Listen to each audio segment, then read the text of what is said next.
Dobrý den, dnešní video budou vepřové závitky. Buď můžou být z bučku, ale já udělám je z plecka a budou plněné zelím a slaninou. Takže první, co udělám, že si připravím dušené zelí. Samozřejmě musím to trochu ochutnat, jestli to není moc kyselý.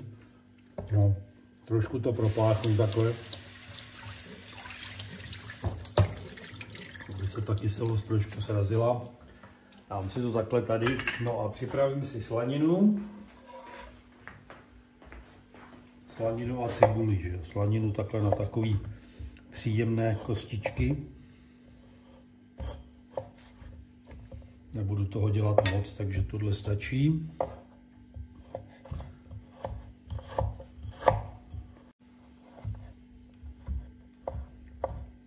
Tak, asi takovéhle kostičky. Teď si nakrájím trošku cibule na jemno. Do kastrolku si dám kousek sádla. Přidám tam tu slaninu, nechám to rozpustit.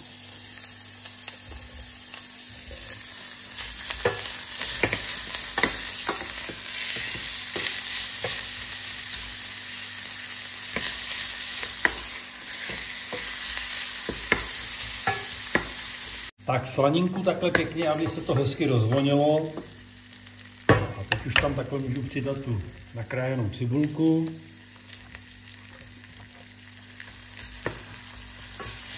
No a tu už nechám jenom trošku zapěnit. Pak tam přidám to zelí, trošku to zaliju vodou. Mělo by to, až to zelí bude vařený, tak už by tam zase neměla zbýt žádná voda. Takže té vody tam dáme opravdu jenom trochu. Tak ještě chvilku a budeme pokračovat. Takhle už to stačí, takže si tam přidám to zelí.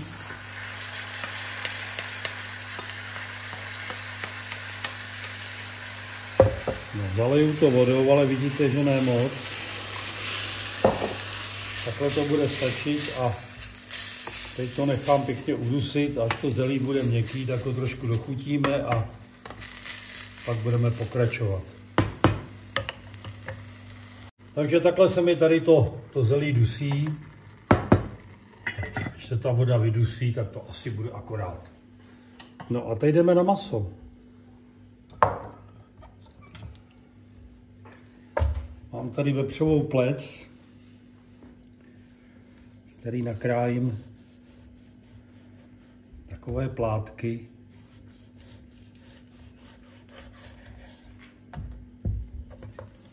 Tady se potom naklepou.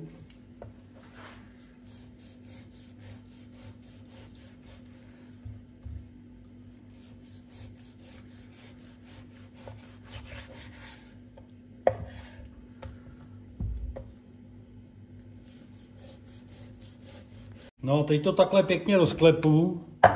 Samozřejmě někdo to dělá přes folii, no já už jsem starý na nějaký zásadní změny, takže si to udělám normálně.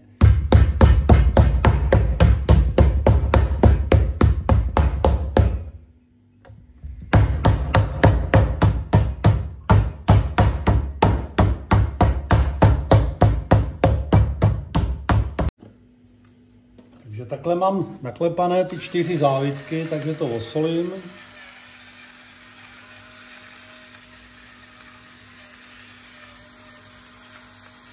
Takhle z druhé ruky to opatřím.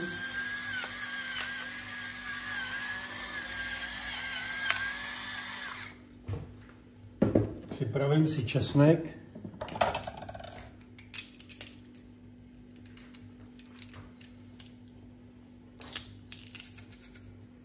No a takhle tím česnekem to bylo lepší rukou. Tak. Takhle se to pomaže česnekem.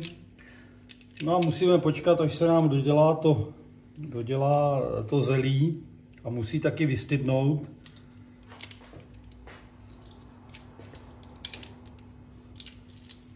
Takže ještě tadyhle jeden.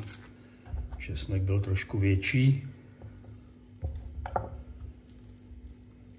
Tak, česnekom česnekem nešetřete, ten se vždycky hodí. Tak.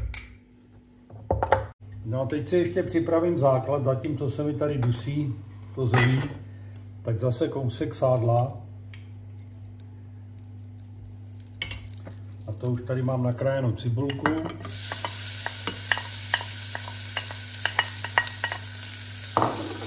No a do světle růžová a nechat to bejt. Potom tohle už nebudeme ani zalejovat, jenom to nechám do světle růžová. A na to potom dám ty závitky a dáme to do trouby. Takže takhle to stačí. Jo, takhle to jenom sundám to z ohně. Ono to ještě bude trošičku docházet, ale už s tím nebudu nic dělat, pak na to dám ty závitky. Tak. Takže vidíte, že už ta voda je všechna pryč, protože to je potřeba, protože když to odsedíte, no tak s tím odsedíte i tu chuť, jo, toho, té cibule a té slaniny. Takže lehonce to přisolím. Dám tam takhle půl lžičky cukru, to bude stačit. Zamíchám to. No a dám to za okno, aby to tam vystydlo. Až to bude studený, tak budeme pokračovat. Takže to zelí s tou slaninou už mám vystydlý. No a teď budeme dělat ty závitky. Tak. To naplním. No, to asi stačí. No, takhle to hops a hops, hop, běž zpátky. Tak. No a je důležitý dát to do nějakého kastrolku, do kterého se to tak vejde akorát, aby to nemělo žádnou vůli. Protože když to bude mít vůli, tak to bude mít tendenci se to rozbalovat. No a museli byste si to předtím ještě spíchnout nějakým párátkem nebo to nití zavázat. Takže nejlepší je prostě vybrat kastrolek, kterým to bude pěkně natěsno. Takže takhle to pomalučku krásně nabalím, aby mi to tak nějak vyšlo a nic mi nezbylo.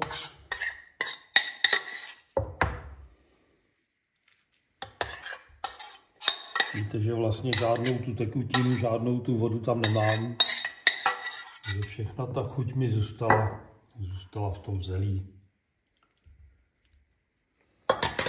Tak, ještě tady.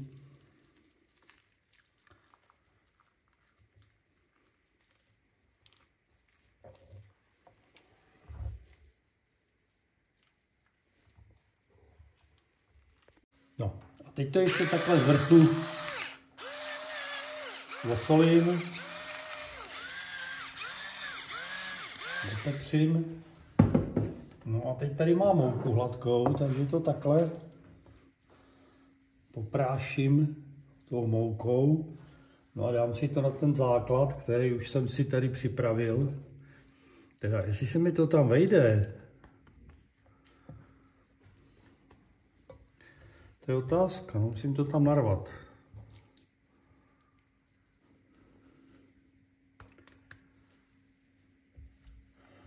Jo, myslím, že jo, že to bude. Len tak, ale že to bude. Tak.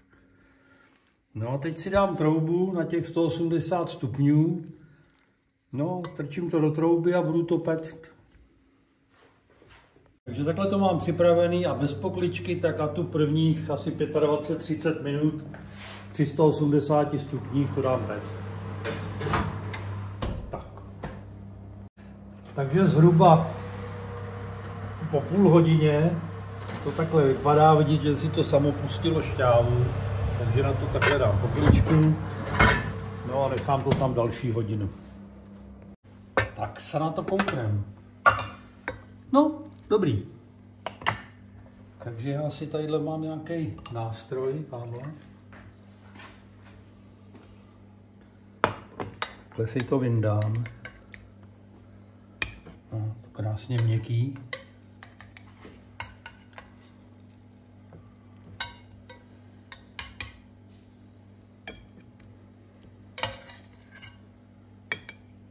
Tak. No a teď máme dvě možnosti. Buď už to takhle můžete dávat a polejvat to touhle šťávou, anebo já si to udělám ještě takový zajímavější, že to vyrestuju, by to mělo lepší chuť. Pak to nechám, protože mouku už jsem tam dal, jak jsem ty zábytky poprášil moukou, tak to stačí na tu šťávu.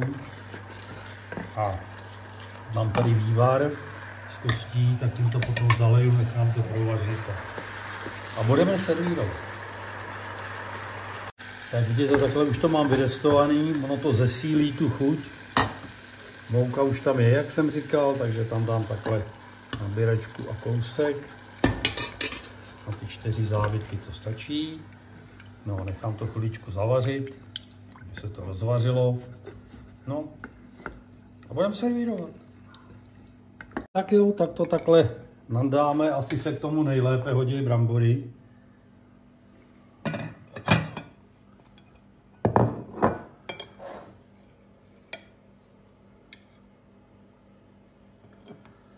Ještě použiju tady to šťávu.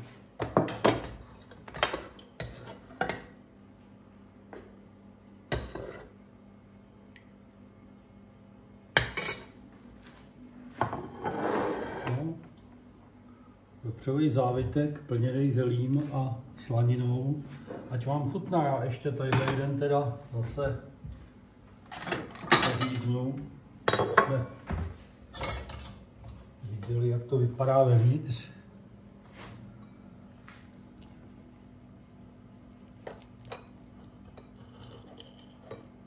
Tak, takhle to vypadá vevnitř. Tak jo, ať vám chutná.